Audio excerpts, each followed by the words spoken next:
Hello guys, how are you doing? I hope you well wherever you are. Now I have a certain video here. I don't want to talk much about it, but let's watch it first. I'll come back with my comments later on after this. But first, let's get into it. I'm here to talk to you about the problem of slavery. It didn't end in the 1860s. It's a social malady that's with us today, and it's increasing in its scope and virulence. The desire to enslave our fellow man is unfortunately intrinsic to the human character. It has been with us since the beginning of time, on every continent and in virtually every culture, from ancient Egypt to Babylon to Greece and Rome, Africa, Asia, Europe, and the United States. Germany and Japan openly practiced widespread slavery only 50 years ago, and the Soviet Union until less than a decade ago. China even today. It's a disease of our human nature, and yet people are under the impression that it no longer exists. I say to you that in a subtle form it exists in America today, and it's becoming less subtle and more manifest. Madison Avenue has just cleaned it up a little bit, dressed it up in new words. The slave master is now Big Brother, someone to protect you, someone to confide in. But it's all the same. He owns your life. Now, this may sound far-fetched, but I think I can prove it. When the IRS allows you a tax deduction, they and their congressional collaborators and the media call it a tax subsidy. In other words, they designate it as a gift to you, a subsidy. The only way they could conceive this terminology is by presupposing that they, i.e. the government, own all the money. Their view is that they're entitled to it all. That which they allow you to keep is their compassionate and generous gift to you. How can this be?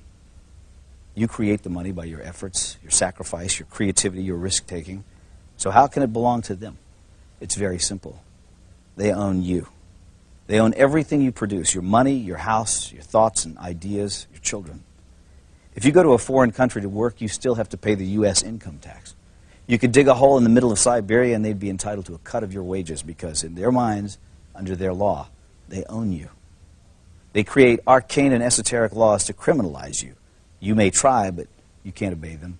You can't even understand them without a lot of professional help. You have to run around slavishly collecting little pieces of paper, receipts, 7 years of detailed financial records because you might be called on to give an account of yourself to the big boss man. And if you've made a mistake, he can take everything you have. He loves it that way. That's total power over you, slavery. I don't remember when we, the people, signed over ownership of ourselves. It just gradually happened by them taking more and more of our freedom. But here's the worst part. It's really only just begun.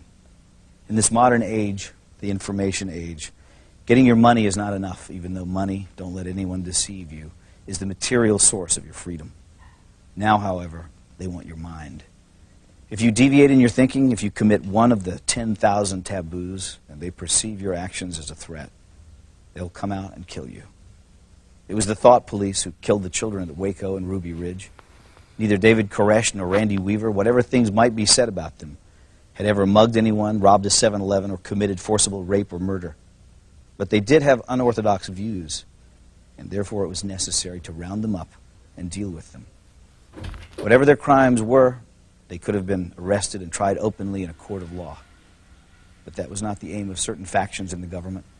These statists wanted a massive demonstration of force to show who was boss. The penalty for resisting is death. After all, we're not free. We belong to the government, and deviant thoughts will not be tolerated. In the aftermath of the horrible Oklahoma City bombing, government propagandists tried to intimidate the people into silence by recklessly linking criticism of the government to acts of murder. Some people ask, how can you fear your government and claim to love your country? Our response is, how can you love your country without fearing your government? Who else holds a counterfeit license to kill, incarcerate, and confiscate for non-crimes? Remember, America is about liberty first and last, not obedience to bureaucrats. The Washington power clique wants you to shut up, get in line, do what you're told to do, and most outrageously, think what you've been told to think.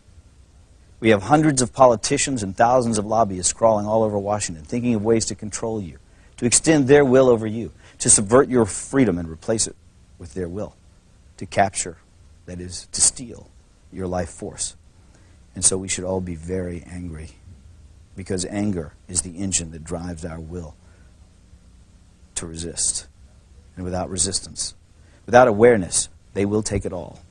That's not just politically perverse, it's a sin against mankind, because freedom is actually sacred. Drop an ant into a jar and seal the lid. It will spend the rest of its life trying to get out. It has nowhere to go, but it wants to be free. That is its nature. It's the way every living thing is made. Once, a long time ago, I saw something at the zoo, a wolf lying in its cage. I thought about how this magnificent animal was the end product of millions of years of evolutionary design. A nose that could detect the faintest scent, ultrasonic hearing, eyes that could see in the dark, teeth and jaws capable of crushing thick bone, heart and lungs that could run him for hours in a sub-zero blizzard. And yet there he was, lying forlorn and full of despair. He was well fed. He had a clean habitat and water and medical care. So what was the problem? He was sick with the knowledge that his wonderful powers would never be exercised again. And so he lay there, his head on his paws, staring blankly ahead at perhaps some imaginary forest that he could never reach because there were bars around him. They had not killed his body, but they were destroying his soul. God gave Adam and Eve freedom, even though he knew they would invite death into the world. That's how important freedom is in the divine scheme of things. And that's why we urge you to defend it always. It's at the same time a slush fund for Elon Musk and Donald Trump to continue their war against the working families of our country. This bill puts more and more power into the hands of the White House. At a time when 60% of our people are living paycheck to paycheck and millions are struggling to keep their heads above water, this bill makes massive cuts to housing, health care, and nutrition, jeopardizes the functioning of the Social Security Administration, and continues the Trump administration's attack against veterans and the Veterans Administration. This bill will make the rich richer and the poor poorer. In order to pass this legislation, the Republicans needed 60 votes, which meant that they had to have 7 votes from Democrats, and they got them. Actually, they got 10 votes. That is sad. That is an absolute dereliction of duty on the part of the Democratic leadership. Nobody in this Senate should have voted for this dangerous bill. In America today, as all of you know, we face an unprecedented set of crises. We are moving rapidly toward an oligarchic form of society where Elon Musk and other billionaires are running the government. We are moving rapidly toward authoritarianism, where Trump is ignoring the Constitution and the separation of powers. We are moving rapidly toward a massive Republican bill, a reconciliation bill, that will cut Medicaid and other programs desperately needed by working families in order to provide the 1% with over $1 trillion in tax breaks. And in the midst of all of that, climate change, the existential threat to our planet, is completely ignored by the Republican leadership. So, where do we go from here? As you've heard me say many times, the economic and political crises facing our country will not be solved here in Washington, D.C. The system is just too corrupt. As a result of Citizens United, billionaires are able to spend unlimited sums of money buying and selling politicians, and that is what they do. Further, on any given day, thousands of corporate lobbyists roam the halls of Congress doing the bidding of their corporate masters. If there has ever been a time in the modern history of our country where ordinary people at the grassroots level have got to stand up and fight back, now is that time. Now is the time to reclaim our democracy. Now is the time to demand that we have an economy that works for all of us and not just the billionaire class.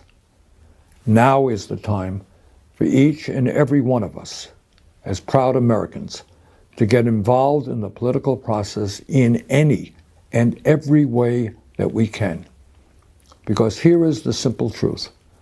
The vast majority of the American people, Democrats, Republicans, and Independents, do not want to see us maintain a corrupt campaign finance system which allows billionaires to buy elections. The vast majority of Americans, Democrats, Republicans, and Independents, do not want to see Congress give tax breaks to billionaires and cut programs that low-income and working families need. The vast majority of Americans, Democrats, Republicans, and Independents, do not want to see a handful of billionaires running our government. The vast majority of Americans, Democrats, Republicans, and Independents, do not want to see us lose our democracy and move toward authoritarianism. The truth is, we can stop all of that. We can create a government that works for all of us and not just the few. But as evidenced today, it ain't going to happen here in Washington. It's going to happen out in your community, and in your community, and in your community. We are the majority. They are the 1%. The vast majority of the people are with us. They have the billionaires. Let us go forward together. Let us create the kind of nation you and I know that we can become. Thank you very much. Welcome back again. So the person that you've heard speak for the first person to speak is Rod Taylor, an Australian